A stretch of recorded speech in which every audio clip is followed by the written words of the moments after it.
নমস্কার, আমি প্রতাপ। আজকে আরেকটা ভিডিও নিয়ে হাজির হলাম। মার্কশিট বানানোর পর র্যাঙ্ক কিভাবে বের করব।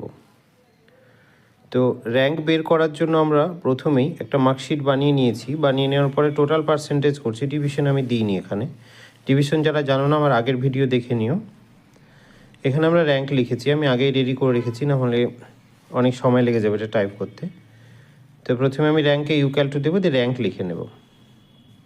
ফার্স্ট ব্র্যাকেট দেব, দিয়ে আমরা পার্সেন্টেজের ঘরে ক্লিক করব, দিয়ে কমা দেব, দিয়ে পার্সেন্টেজের ঘরটা কলাম ওয়াইজ পুরোটাই সিলেক্ট করব, দিয়ে লক করব, F4 প্রেস করে ব্র্যাকেট ক্লোজ করে এন্টার প্রেস করব। এবার ড্র্যাগ করে টেনে দেব। ড্র্যাগ করে টেনে দিলে আমাদের র্যাঙ্ক বেরিয়ে যাবে। ওকে, ধন্যবাদ। ভিডিও ভালো লাগলে পেজে লাইক দিয়ে সাথে থাকবে, আর যদি না ভালো লাগে ডিসলাইকও দিতে পারো।